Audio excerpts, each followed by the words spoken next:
Hi, my name's Tyler and welcome to the channel.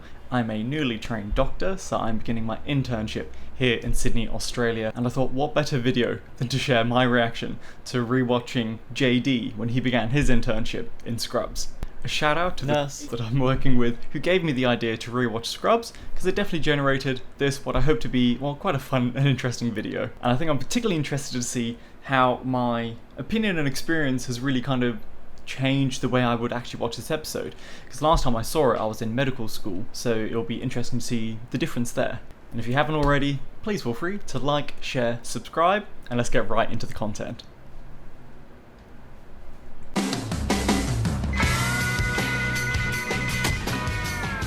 Since I was a kid, I've been able to sleep through anything. Storms, sirens, you name it.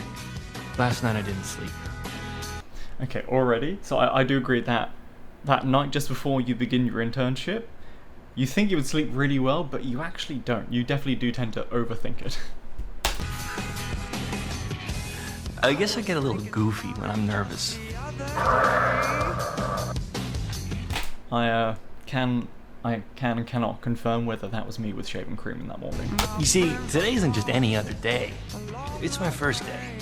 I'm the man. Okay, that's so true. When you put on your scrubs for the first time and you actually think, I can actually wear these now and not feel a bit like an imposter. Or at least you don't think you feel like an imposter until you actually then go to work in them. But it is kind of cool. And if they had to do it all again. And 4 years of pre-med, 4 years of med school, and tons of unpaid loans have made me realize one thing. Good. Could you go drop an NG tube on the patient in 234 and call the attending if the lavage is positive? I don't know jack. Alright, that is very true. I remember rocking up to the ward and being asked to do all these things, including that NG tube, and just thinking, damn, you know, I knew exactly those words. I could describe them, I could do very much a medical student approach for it, but actually then having the responsibility to do it, yeah, you really do realize that you don't know jack when it comes to it. So, You know how I'm totally down with the rap music? dude, be whiter. Chris Turk's my best friend. We roomed together in college, we roomed together in med school. Hell, we even got accepted by the same hospital. Here's the thing. I'm actually at my current hospital with one of my best friends as well, and we went through med school together. Shout out to you, Josh. We're there.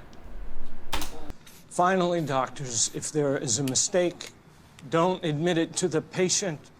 Of course, if the patient is deceased, and you're sure, you can feel free to tell him or her anything. I mean, so that's a very funny line, but we're actually taught if there is ever a mistake, the first thing you do is you go and tell the patient as early as possible. It's just that's the best model of practice and that's the best level of care, so we're actually not told that, but it is very funny. Elliot Reed, John Dorian? Great. 1, I am your resident, Dr. Jeffrey Stedman. Not Jeff. 2, here are your manuals. This is a You ever notice how quickly some people make an impression? I'm a tool. I'm a tool. I'm a tool, an unbelievably annoying tool. Yeah, finally. These are your beepers. From now on, they control your entire life. Okay, thanks. Move it. To be fair, that is very funny. Although the residents that we have at a hospital, they're actually definitely more so your best friend. They're your guardian angel. They're the person that you really get to go to with your dumb questions. Them and the nurses, they kind of protect and save us. So we don't think of them as a tool. But once again, very, very funny. But no, I love my residents for sure. Back to today. That was Paige. Aw, first day, Bambi. Yeah. Carla will take care of you. Don't look at me when we're moving somewhere. First aid Bambi. One, I relate to that. Definitely feel like, I felt like, and I probably still do feel a little bit like Bambi. But it is very nice when the nurses kind of recognise that it is kind of your first day, or your first few days at least as well. It kind of makes you feel like, oh, okay, cool. You know, they understand I'm not going to be as good as they may hope or expect. And it's kind of lovely. I've had nothing but amazing experience with every single nurse. I absolutely adore them. And I owe everything that I'm able to do entirely to them. So there are so many Carlas in the hospital that are just so kind, supportive, helpful, and once again they cover and help my ass in so many ways. And I'm yet to hit a light like that, but I could imagine that happening, to be honest. Dr. Dorian, can you tell me what ailment most often I think I'm gonna love rounds. It's like being on a game show. What is uremia? That's my boy. And hey, nice clean job on the Foley catheter. I had a nurse do it. Unfortunately, I'm still afraid to touch anybody. So I want emergency for my first, if we don't actually do rounds like this, so we don't quite get that questioning round. But interesting on that catheter, so I did a few catheters already now, and I didn't have the nurse do it for me, but I did have a nurse just remind me and talk me through it, so that was kind of very, very nice. And I think I did a nice job, you know, as best as I could.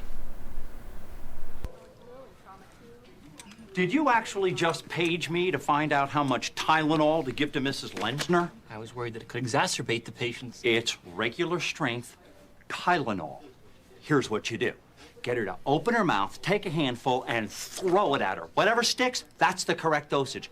And under no circumstances are you to compromise our no talking agreement.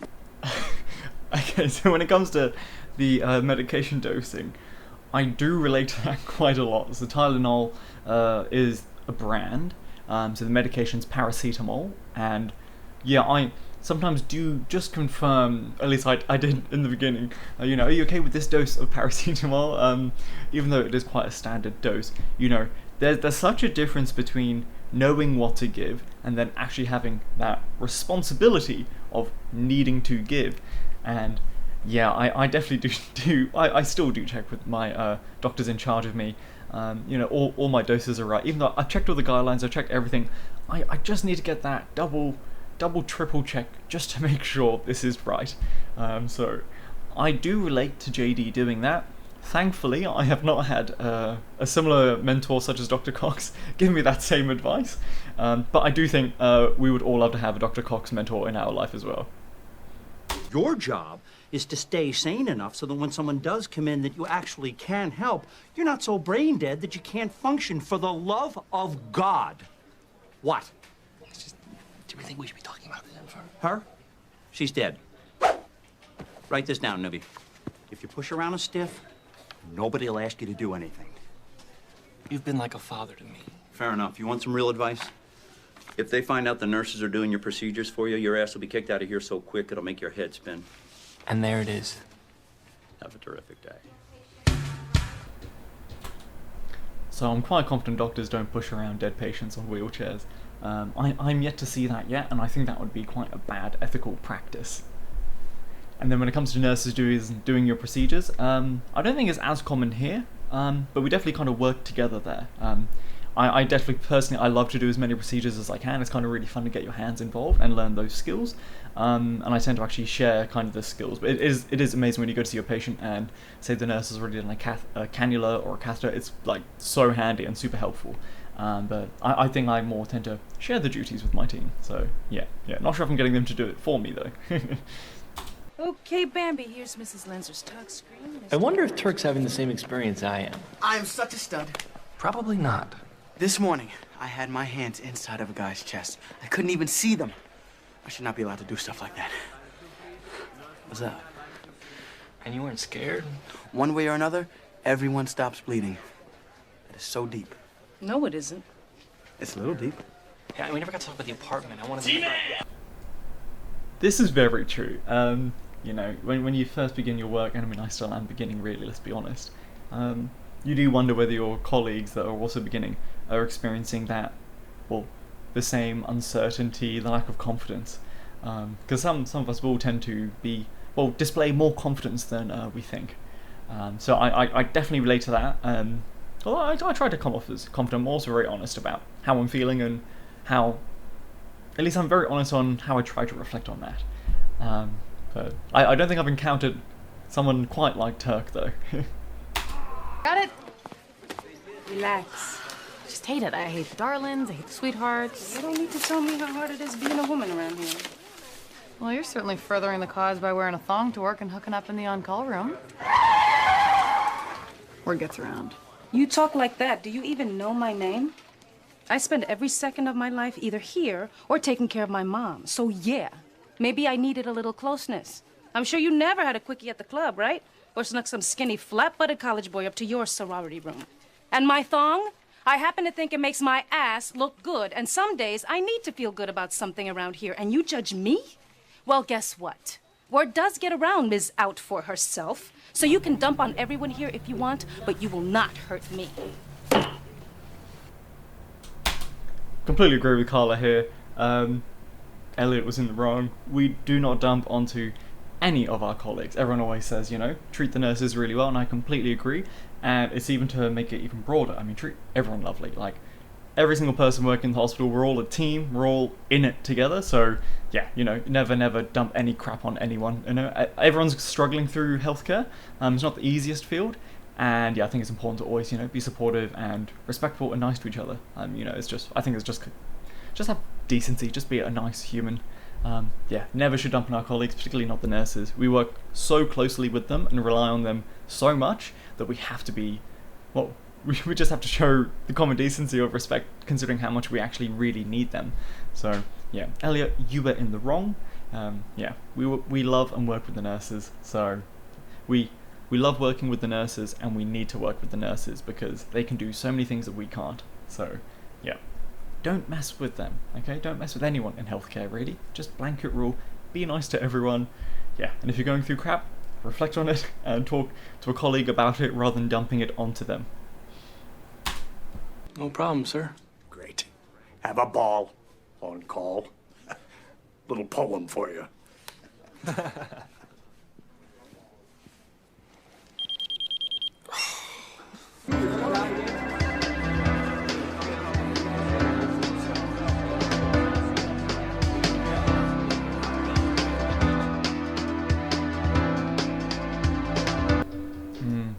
So, having done, here is what we call after hours. You know, you take the general pager for the whole hospital, and you're going around filling in all these holes within the hospital to kind of keep the hospital running overnight. And yeah, it can be very overwhelming, you know, you do get a lot of pages, and you're helping out in all these different things with all these different patients you haven't even met before. It's definitely one of the most, I think, overwhelming parts in this, in the first stages of internship. But it's a necessary part, and you learn a hell of a lot. I think one thing I love about it is I get to meet so many more people throughout the hospital and mix with the nurses that I don't normally meet from my department, from other departments, sorry. I meet nurses from the other departments because I'm normally just within my emergency department right now. So it's really great to meet other staff members around that, and you also get to see other patients, and that's kind of great because then you're like, oh, I know my colleagues looking after them, and it's just so you get that wider breadth of experience and understanding around the hospital. But it is definitely overwhelming. There's like a lot, that sense of just watching everything go around you, all these noises. Yeah, you definitely get that continually. For I know not what I do. Eating a patient's food. I mean, I don't think hospital food is that great. Having been a patient for so long, yeah, the hospital food, I think private hospital food is normally nice, but I've never tried it. I've only observed people eating it in the private hospitals. Eating patient's food, I haven't done that yet. When you're on those kind of shifts, you don't really tend to be for like the whole shift. Like, you can do up to 14 hours and you're just go. You'll get some water in, or maybe some tea. That's my go-to usually. But yeah, no eating, you don't really get the chance. He crashed. The attending thinks it was a pulmonary embolism. No way anyone could have caught it. Anyhow, you have to pronounce him. Why didn't anybody page me? Could you just pronounce him so I can go home? I'll never forget that moment. The way he looked exactly the same, only completely different. The shame that all I could think about was how hard this was for me. Time of death 0200.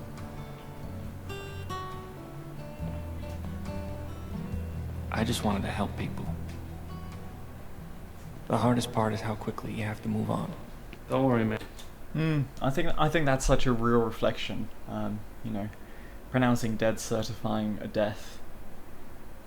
I think that is one of the hardest bits, certifying death. It's you know, it's always quite confronting, I think, and you know, you really need to remain professional within that. And yeah, it doesn't get easier. You know, it's just something, you know, you need to go through. And I don't think I've never met a nurse to be quite that, you know, disconnected from it. Everyone's, you know, very respectful and understanding of the whole circumstance. Yeah, you know, it can be quite confronting like that. Yeah, but it is part of the hospital, and you need to do all the communication to the teams, to the family, to the best of your ability. So yeah, it is a difficult thing, and I think you just get better at handling it better. But I think this is always something that from the outside that you don't tend to be able to appreciate until you're really doing it, and that is, after, say, for instance, if you've certified a death, contacted the family, the teams and everything, and all of that can be really quite emotionally involving. Right after that, you've got to go right back into the job of treating people, reviewing people, handling all these emergencies. It's very much that switch of you have to go through quite this emotionally draining thing, as it rightly should be, to then going right back into work mode. And I think that transition is only something I hope to get a lot better at. But yeah, it's amazing that Scrubs is already kind of reflecting on that so early. So yeah, very true, very true. Then who's the good guy? Car accident, crashed in the elevator on the way up. We gotta relieve the pressure in his chest. JD, do it. Oh God, no. Look at me. You can do this. And I believed him. Chest tube tray. Kinda. Come on, baby, let's go. Chop, chop. You can do this. You have to do this. JD, cut him or lose him. Okay, give me the tube.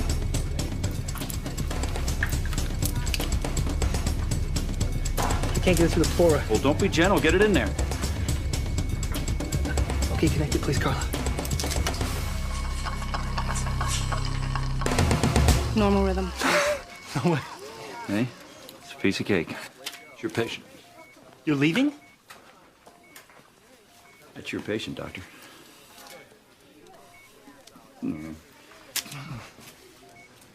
Good. That's enough. Sorry. It's a very big moment for me. So true. I mean, yeah, I think when it comes to finding like that right mentor, you're always kind of surprised, sometimes people that may come off a bit standoffish, but when you're in that heat of the moment where you really need support, they are right there to be there for you, to help you through. And then when you go through something difficult and you do a procedure like that, oh yeah, it feels bloody great. Yeah, completely relate to it. And yeah, you can definitely be completely surprised by the people that will be the most supportive. Yeah, it's bloody great. And once again, we always need someone like a Dr. Cox. Yeah, he's amazing. But yeah, definitely. I think I mostly relate to how JD celebrated after doing that procedure. For me, it's like any minor procedure that I'll tend to do, I'm just so happy when it works. Because it's great for me, it's great for the patient, it's all thumbs up. So yeah, the yippee I completely agree with. And then obviously, still the thing that I'm kind of getting used to is when they're like, "Oh, doctor, this is your patient." It's like, whoa. But yeah, it's one of the best parts, I think, definitely. I'm still here, wide awake. Ambi, get out while you still can. So true. But what the hell? As soon as you start hanging around to be The helpful, most important thing is that I got through my first 3 days like, without leave, looking like leave. a complete idiot. I'm the man. I'm still waiting to walk into a door like that. I'm sure it's pending. Those glass doors can be very, very clean. So that was my reaction to rewatching Scrubs, the pilot episode where JD is an intern, from my new perspective as an intern now as well. And yeah, I think when I was a medical student, I could appreciate the humor in this, but I couldn't really relate to these real life experiences, because now, having gone through it personally, you're like, God, like, that really is it. I think when I was a med student, I just assumed, oh yeah, you'd be fine during those things.